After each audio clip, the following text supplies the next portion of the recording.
gonna keep dating him. So I said, no, you should. So I just wanted to say, even in doubt, God always provides, and they were perfect for each other.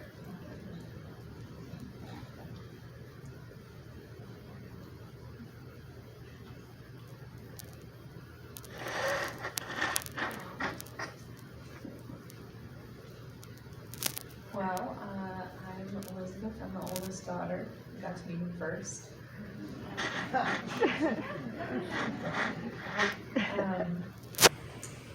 I guess I just have like a couple of things written down of like little snippets of stories that I remember. Starting in the very beginning, first one of the few first memories I can think of. My dad used to work for Nextel, and he would go work on the cell towers whenever they broke. So he would be on call and have to go out at all hours of the night, or just randomly. We always would miss him, and he'd be like, "No, stay with us, Daddy." And we got smarter as time went on. That we were like, well, what if we just snuck into his truck? There's a bunch of tools in the back. Like, he might not ever see us. We kept doing that, and every time he would pick us up and say, "No, I'll be back, but you go back inside," and that kind of thing. And we were probably only like maybe 7, I think. I was probably 6 or 7, but I was born in 97, so if it was 2004, I would be 7. Anyways, so I think I was around 7 years old. And we would wear our like little footy pajamas, and we would sneak out. So eventually we got even smarter to the point where I remember one time specifically, I was supposed to be brushing my teeth, and I just had my toothbrush in my hand, and he's like, "Oh, I gotta go." So I grabbed my toothbrush and my footy pajamas, and I ran out. I don't think there was snow. I think it was cold though. But I ran out there, and I snuck in the back seat, like, and sat down there and hid away, and he didn't actually find me that time until he got to the job site. And then he was like, "Well, now what do I do with you?" So I just sat in the truck while he did his thing, but I had to go to work with Dad. And I never stopped going to work with Dad. Just constantly always on different job sites once he started building things. And like I have a lot of those stories I have. He was the first one to teach me how to use a miter saw to cut trim, and I don't know if anyone's ever done that before, but that's actually a very precise thing that you have to do. And cutting the angle just right is really important, and cutting it the right length and everything. So we wasted so many boards all the time. When I first started that, he never got upset. He was like, "Okay, we'll try again. We'll do this again." And now I'm fine. I can do it perfectly because of him. Also, I remember he taught me how to use a tile saw, and I specifically remember working on Aunt Lois's house. We were cutting tile, and it was freezing cold outside, and a tile saw uses water, and so you're basically soaked whenever you're using it. And Dad was like, "Okay, well, I've got to lay the tile, I'll mark it, send it out with Christy, and then you're gonna cut it for us." So I was out there for a couple of hours just cutting with the tiles on. My hands were totally red and cold, but I was like, "Well, Dad wants me to do this, and he would do it, so I can do it." And I did. I remember when I was probably 15, 14, we were putting putting shingles on someone's roof down the road from us. No, when we lived at Homer. So we had a forklift that lifted up to the top, and then it had all the shingle pallet on it, and we would have to lift the shingles off and then carry them up the roof and put them on the ridge. So my dad was like, "Okay, just pick them up." So he'd pick up a couple, like he really could pick up 2. And then he would tell Christy and I to pick them up. I went to pick it up, and I was like, "Dad, I can't do this, it's way too heavy." He's like, "Oh, it's only 50 pounds. And it was actually 80 pounds or 90, somewhere around there, which is probably more than I even weighed, maybe about the same amount at that point. I did it. I was like, "Dad, you think I can do it? So I can do it." And I did. And then afterwards, he was like, yeah, those are actually like 80 or 90 pounds. So, just so you know. Thanks, Dad. Also, another thing, as when I was even older, it was probably like maybe 19 or 20, and I was at home working with Dad on a job site, and we, there was dangerous things, but there was like some wires hanging down, and one of them was like exposed. And I was just walking around or whatever, and I didn't know it was like hot, basically. And I got close to it, and he saw me doing all of this, and then I got shocked, and he was like, oh yeah, I was just waiting until you shocked yourself, and then I did. I mean, he knew it wasn't a high voltage wire or anything, so I was fine. It just woke me up a little bit. But yeah, he knew what I could handle, and then we had a good laugh about it. I thought it was funny. And then even more recently, our washer broke, and I always call my dad whenever something happens, whenever something breaks. He literally always knew what to do. So our washer broke, and I was like, Dad, I don't know what to do. It's full of water, all this stuff. He was like, okay, go get a shop vac and suck all the water out. And then, if you can like look under it, see if there's any wires or anything, and I FaceTimed him and showed him around. He's like, yeah, I think you're gonna have to flip it over. I was like, okay. So David and I dragged the washer out to the garage, and I flipped it over. And looked around. I was like, Dad, I don't see anything broken. I don't know. He's like, yeah, I don't either. That's so weird. And he's like, but you can try flipping it back over. I flipped it back over. See if it'll run. Just see what happens. And it ran perfectly fine after that. I was like, that's all it took, Dad? I had to flip it over? That's all? I don't know. It's still working to this day. We'll see. And then more recently than that, I decided to build my own garden.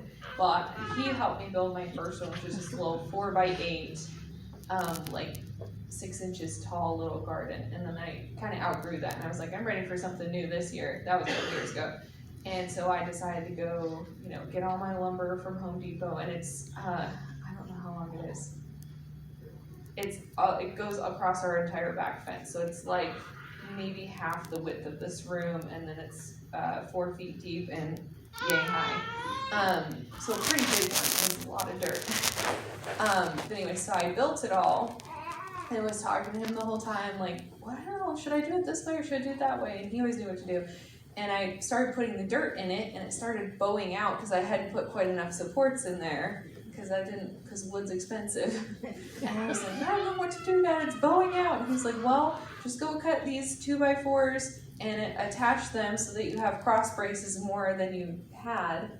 But I had to dig the dirt out. So I remember FaceTiming him the whole time, and just him walking me through everything. I'm like, I don't know how I'm gonna do this on my own now, because I don't know it all like he did. He always used to say that I was like his favorite partner to work with. He's like, any of these guys that I hire, they don't know me like you know me. They don't they can't read my mind like you can. I was really, somehow he and I just clicked so much. We whoever was in charge of a project, the other person just could read their mind. We knew what they needed next, and we were on top of it. And sorry, but he said I was even better than you, Andrew. You were pretty good. You were second. But yeah, so I was always number one, but I got stolen away because I had to get married. So otherwise, I would have just stayed working with him forever, because that's to this day still my favorite job. The hardest job I've ever done, and my most favorite job. And part of what led me into my current job, because I work in the operating room as a nurse.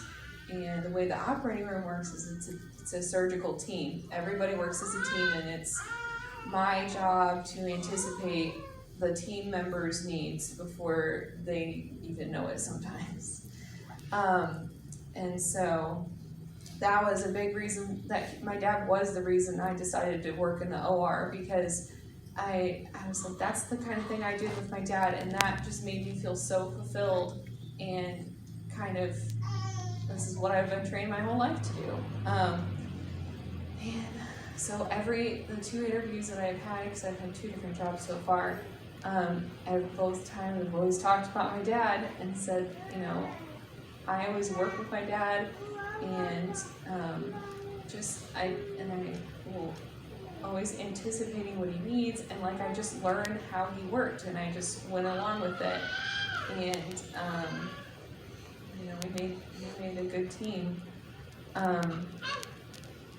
Now nobody I work with is even close to as good as my dad is. They might have more degrees and more schooling, but my dad was still smarter, honestly. So yeah, that's pretty much it.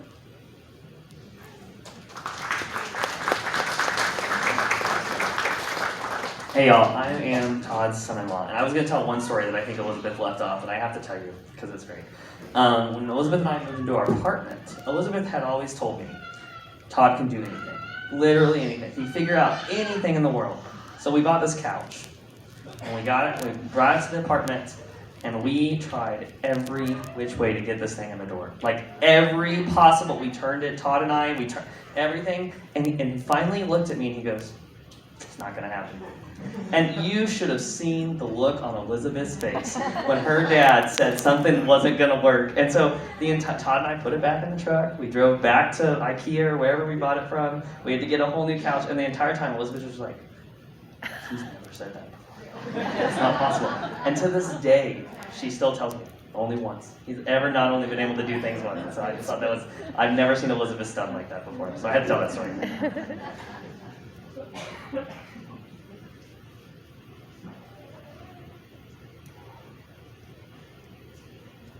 Say something really quick.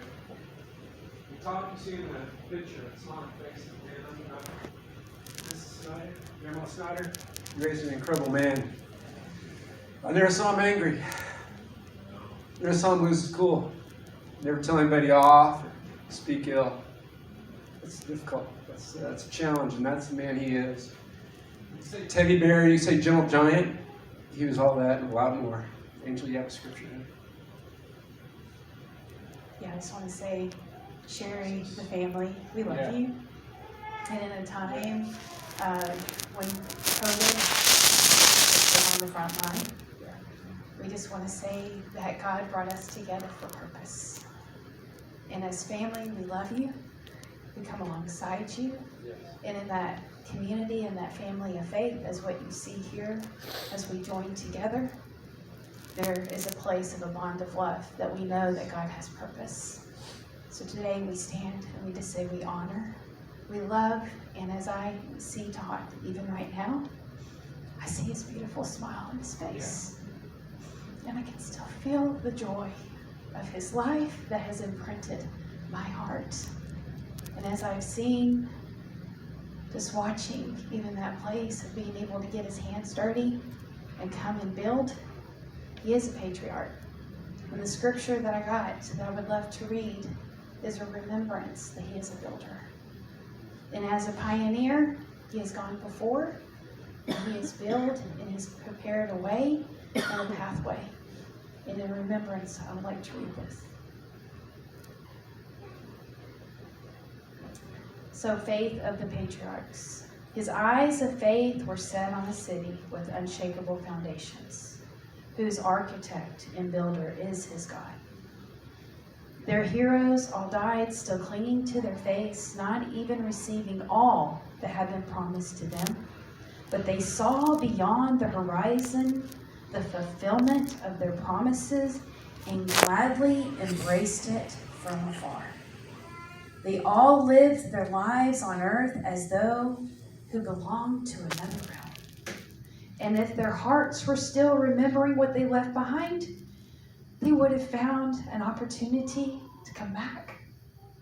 But they couldn't turn back, for their hearts were fixed on what was greater, that this, the heavenly realm. So because of this, God is not ashamed in any way to be called their God, for he has prepared a heavenly city for them. And I just want to say that heaven and earth are here today because the presence of God in that eternal realm is in our midst. And we honor you. And we thank you.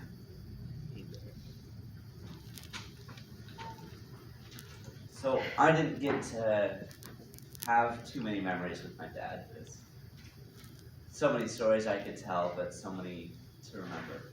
I just remember his philosophy was always, tell me to dig a trench and I'll dig it, tell me to fill it back up and I'll dig it again.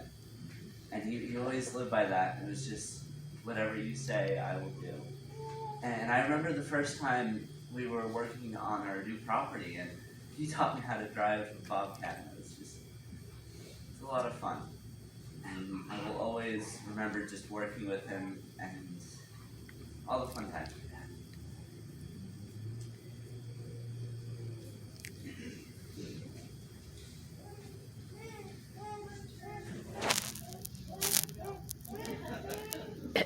Well, I'm his favorite sister until they get enough courage to come up here and tell you that. We'll see what happens. To each of the kids, be Todd for your mom. You are a part of him. Don't neglect her.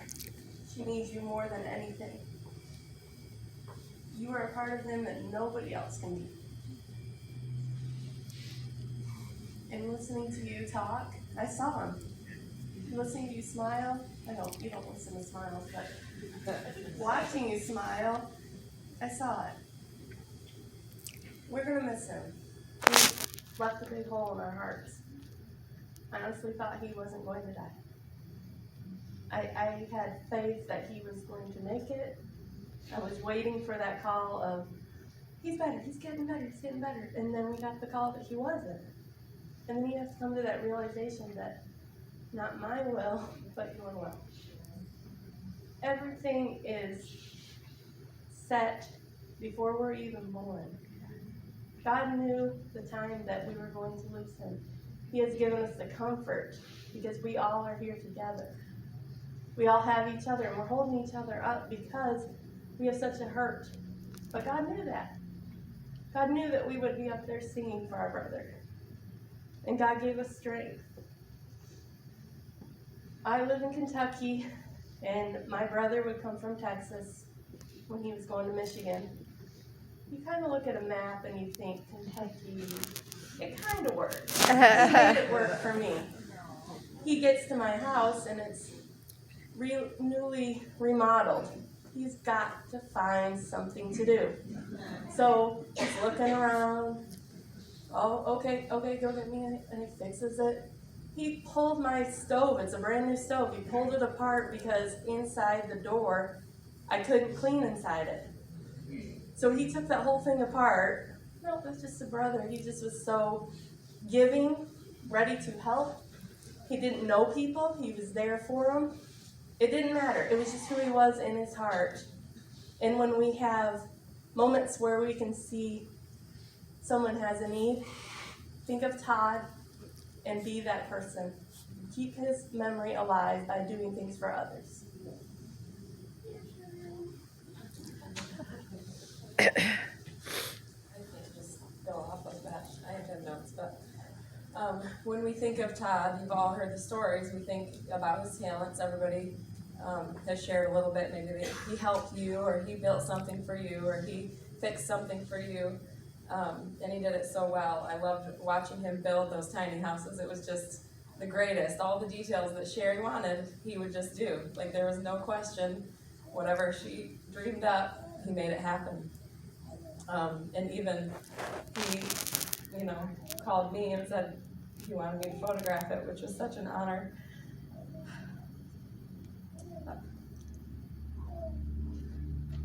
I just got to help him with those last details.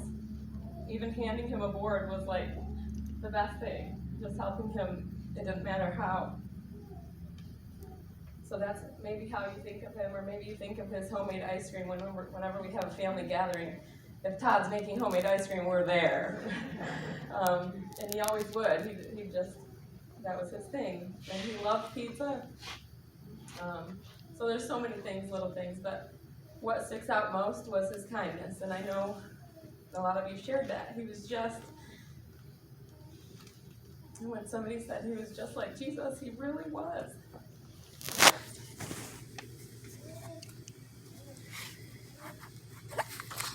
He made everyone that he conversed with feel special and important.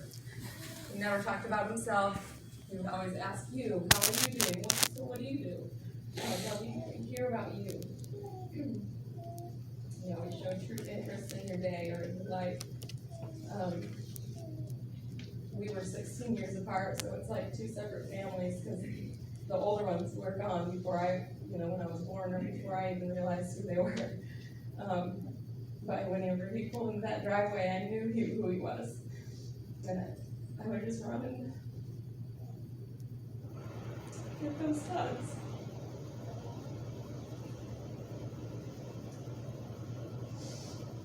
So I don't have stories like a normal sister-brother relationship, but as I became an adult,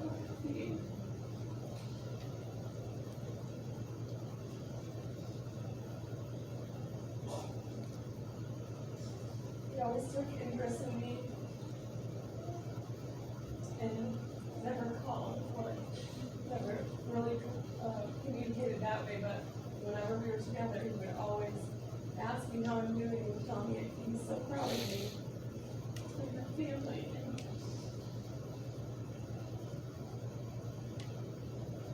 I expressed interest in being a photographer.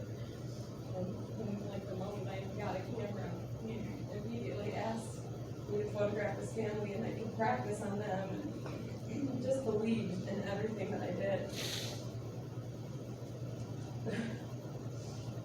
So I got to photograph a lot of their family, and it was just an honor because when you love to do something so much and somebody asks you to do it, it's an honor, and he always did. He always loved them. Even sitting in the hospital at his bedside, when it should have been about him, he would always ask how we're doing and what's our next thing and what's going on in our life. We always knew he cared.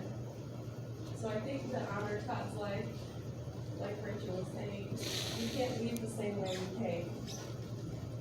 We can't go about our day complaining about people or not loving people. Sherry's been hurt so much through all of this. And as a result, we have been too. It hurts a lot when people aren't treated right, but what we're talking, even in the hospital bed, he would say things like, they're fine, they're not doing anything wrong, Because that's what attitude he had. He loved people no matter what. So we can't leave the same. We have to let go of ourselves and look for ways to serve others like he did. We can all change our world like Todd did. So one caring word, one sincere conversation, one moment of your day to make someone else's day. The love of Jesus.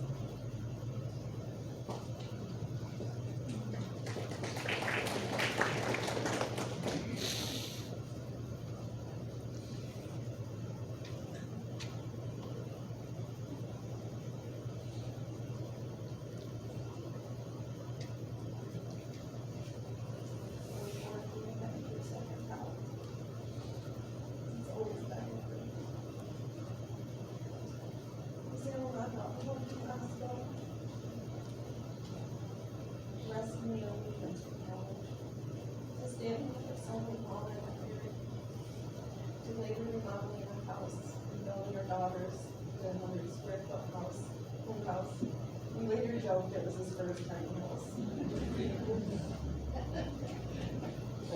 Growing up on the farm, we worked side by side. I always tried to keep up with him.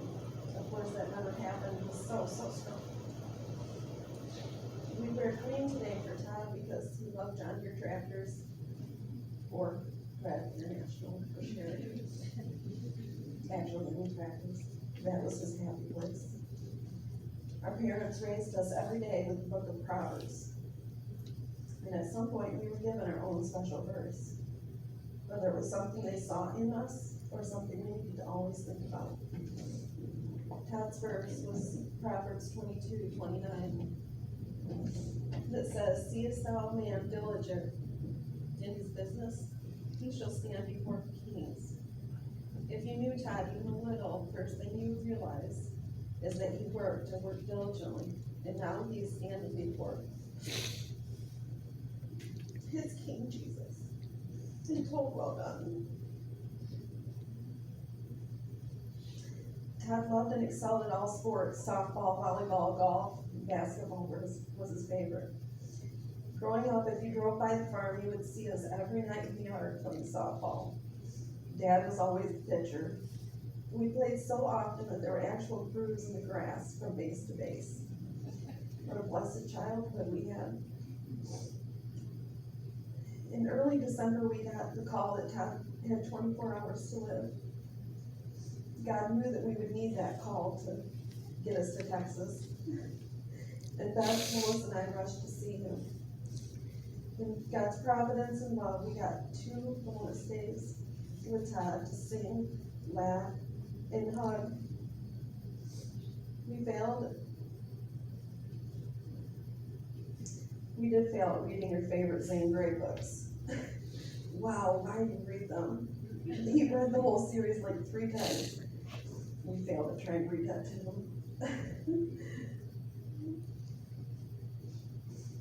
For the rest of our life, we will be thankful to those who made that visit possible, from our husbands to Jack and Ruth, opening their home to us, perfect strangers. If God allows the curtains of heaven to be open for you to see us, we will continue to love God and work hard to carry on your legacy. On January 25th at 8:43, God took you off your earthly life support and gave you your eternal life support in heaven.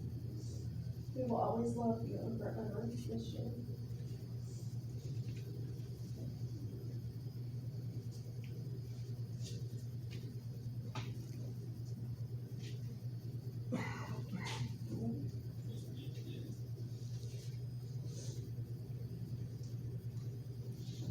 So I'm a brother-in-law to Todd. I married Todd's youngest sister, and the softball reminded me of a little lighter memory of Todd.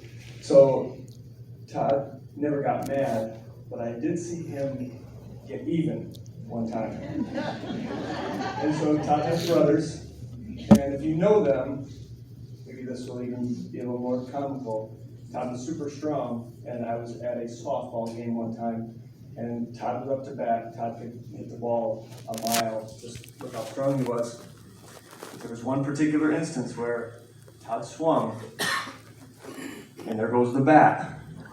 And I can remember kind of one of those slow motion things. Lo and behold, it hits his younger brother. And Stephen, hit Stephen, and I can remember him right in the head. Stephen's on the ground.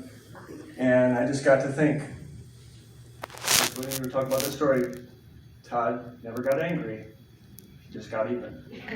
So, but anyways, Todd was an inspiration to me, and it was a joy just to sit and talk with Todd. And I have one other, just thinking about one other sports memory I have of Todd. I was quite a bit younger than Todd, but we had in our high school, I graduated from the same high school Todd did, we had what's called an alumni basketball game where people who graduated from the school would come and play against the current players. You know, I thought at the time I was